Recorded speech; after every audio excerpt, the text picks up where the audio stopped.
I'm a charity law specialist and a private client law specialist, so it was natural for me to have that input to the charity.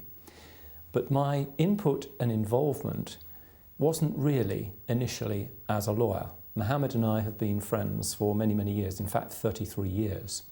Way back in April 1991, a year before the charity was registered, he mentioned to me that he couldn't sleep very well. He was having this dream, a vision about a charity, about looking after his fellow man.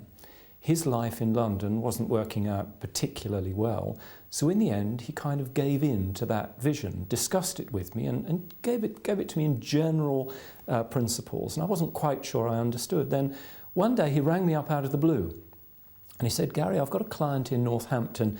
Could you give me a lift to Northampton and we'll just see how it goes?" So of course, being a good friend, I said, "Yeah, okay, I'll pick you up and we'll go to Northampton." I took him to Northampton, to the home of an Irish lady who had an 18-year-old daughter. I didn't realise until we were in the lounge that Mohammed was going to counsel the daughter who had health problems. I didn't know she had health problems. The mother, who was very, very nice, saw that I was slightly ill at ease sitting in on all of this, so she sat me down on the couch and she said, "Would you like something to eat, Gary?" Gave me a few sandwiches. Mohammed started to talk to his client. 5 minutes in from the presentation, I suddenly felt this white light come through the ceiling, tingling in the fingers. I got up out of the chair, stood in front of the daughter and said, as though it was given to me, "My dear, you have a problem with your knees. You'll feel tingling through your knees. All will be well. You've not discussed this, have you, with many, many people?" I then returned to my seat. I was shocked, absolutely shocked, because here am I, a lawyer, not knowing all about these things. As a result of that, as you can imagine, I thought, well, whatever is going on in my life? Mohammed finished his presentation with the lady. It turned out she had a problem with her knees. We left the house. The mother thought it was quite natural because she thought, as knowing Mohammed very well, we were both practicing spiritual healers looking after people. The conversation in the car was quite momentous on the way back, as you can imagine. Mohammed is a natural sensitive. He had given in his dreams that other people would join him on this charity endeavour, this cause for mankind.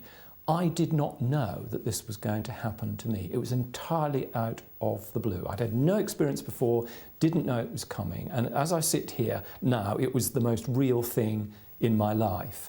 Mohammed knew that I was going to have this experience, but he was bidden to say nothing because he knew that it would be a difficult and very, very challenging journey, as it turned out to be, I have to say.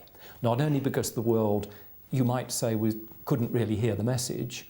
I'm not so sure I was, because it meant that I had to change my life around completely. It pressed every button. So that is the beginning of Freshwinds for me.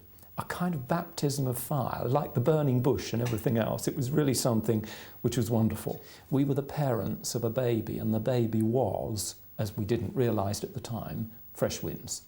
And our job was, through our friendship and the closeness we had, like brothers, to give birth to this, nurture it, and get it on the way, whatever it cost to us, not knowing whether it would give us anything back. And that was the challenge, because at the beginning it was all give, and you think, I must be nuts.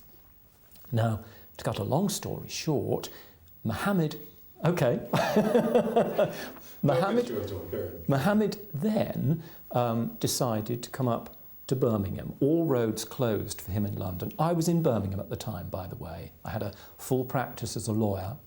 I had said to me, about 6 months before this experience, by a clairvoyant at a party, "Oh, my dear, you've got a gold light round you. You're going to be helping people with health. You're going to do a lot of work. I know you'll think I'm crazy, but it's going to happen for you." I did think she was crazy, may God forgive me, but she was right. And that was the experience that then came to be Northampton. We then got together in Birmingham.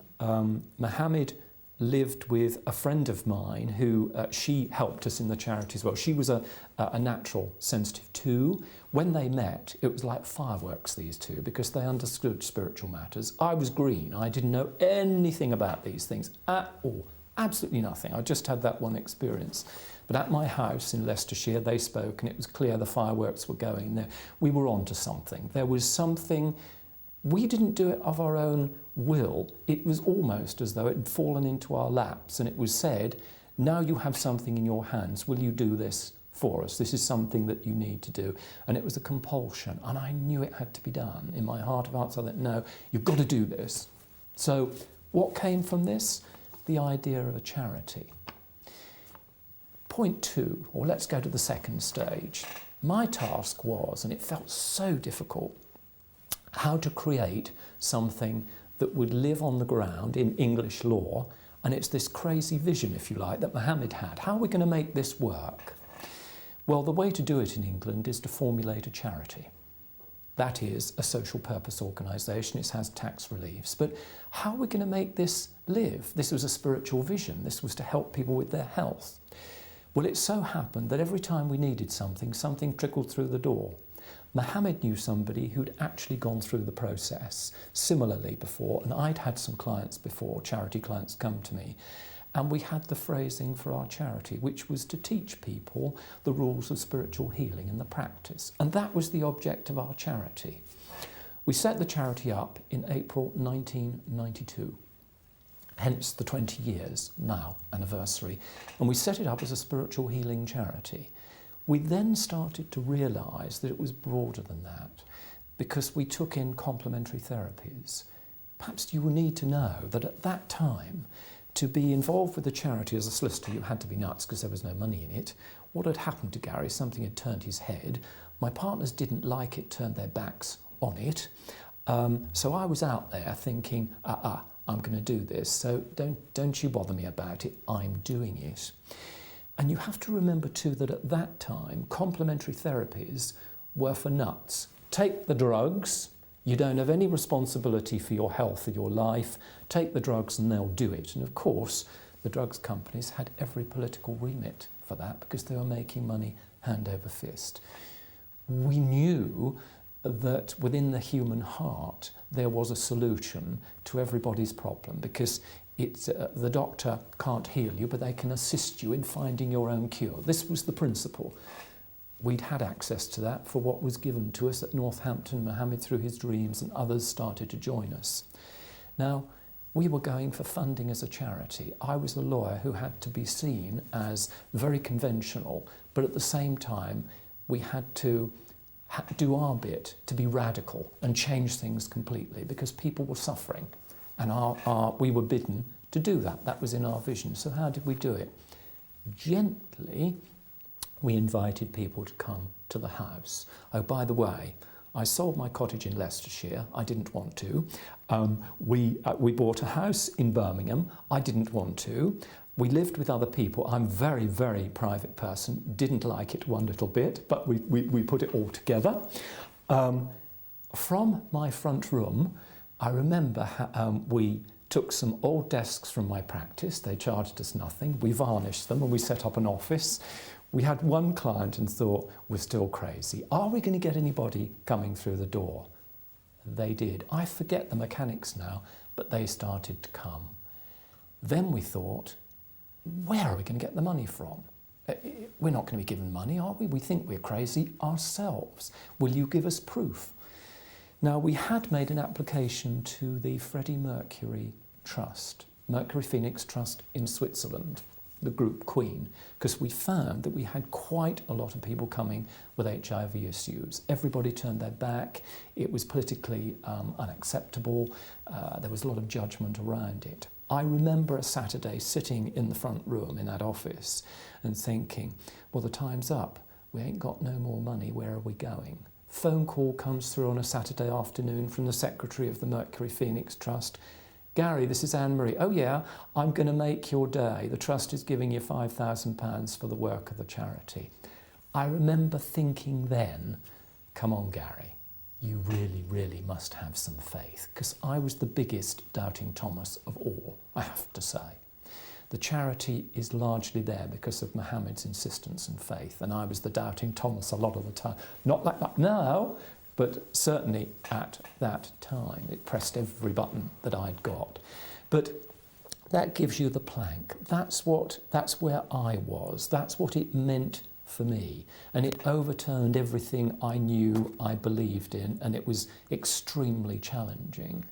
What I can say now is that although I didn't bear my disabilities on my face and in my body, I was going the wrong way emotionally. I was living my life for myself, not looking after my fellow man, and I didn't realise that my fellow man is me. And if I neglected my fellow man, I was neglecting me. I know that now, and my life is very successful.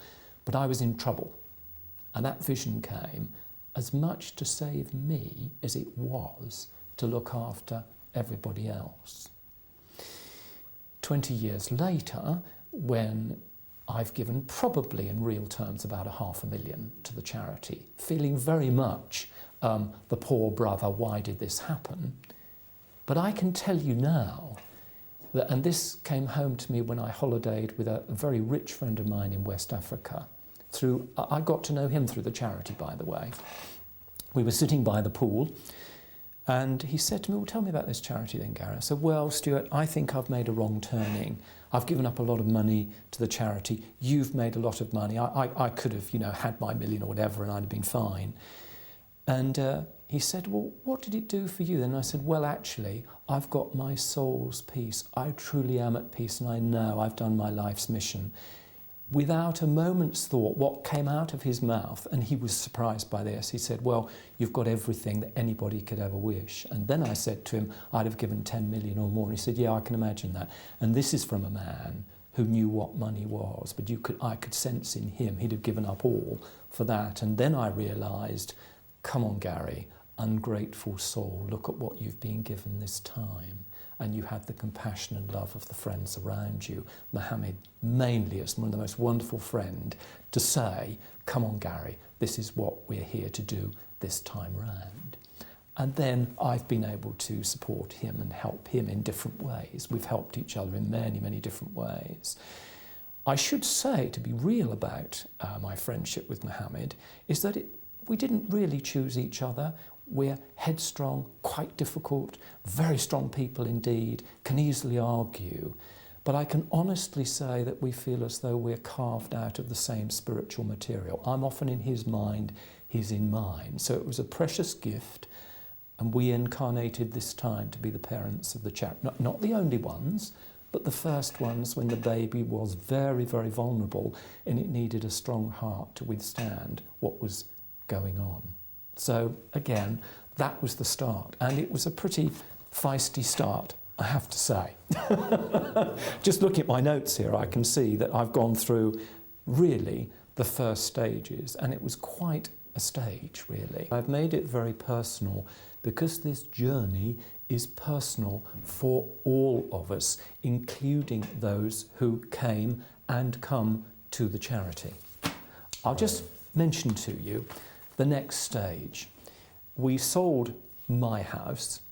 It turned out that the Building Society were the lenders for my house, also for 2 properties nearby which were a repossession. So it was meant that we should get the 2 other properties, sold my house.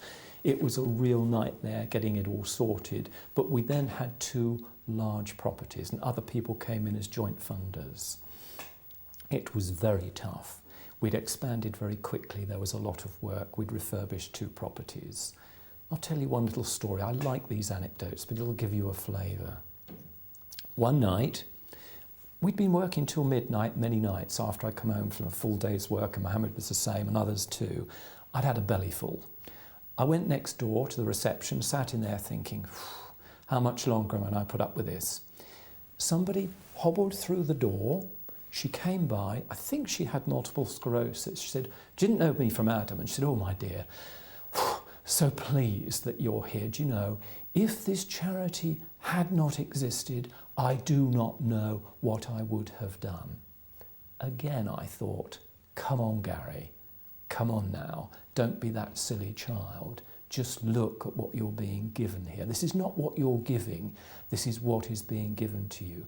So I thought, aha, come on now, we're on the road. This is a difficult part for you because you're actually sorting out a lot of gremlins in yourself about security. How much money do you want to give? Do you want to look after your fellow man? Is it all too much trouble? The usual stuff that you have to go through. But there it was very concentrated and it was right in your face. And it was every day, it felt like that for me, if you like. Not for everybody, but that was my gremlin, if you like. So that then put us on the road again, and the properties developed. They were very beautiful properties indeed. And I thank from the bottom of my heart, Mohammed particularly, my parents who helped me through this, and those who've really been close to me and loved me, and all those in Freshwinds and out who've helped me along that path, my clients included now. I have clients in my 80s who say to me, yes, Gary, we know what you mean. There are many people out there now who are listening to this message and saying, they're not saying it, but they're listening. And that is very, very important. I think that's probably most of what I'd like to say. There's much more, but they're the kernel bits of it. What did it do for me? Rescued me. Rescued me from a life of no love and illness and desperation and loneliness. Can you think of a more precious gift than that? I can't. It turned me around in the face of all my resistance, and there was a lot. I can see that wasn't in my best interest, but the essence of true love, and I'm remembering my father here, is that it endures all things. It's not angry. It's always caring. It's always gentle. It is always kind. I aspire to be like that. That's what Freshwinds is. That's who it is. And long may it continue.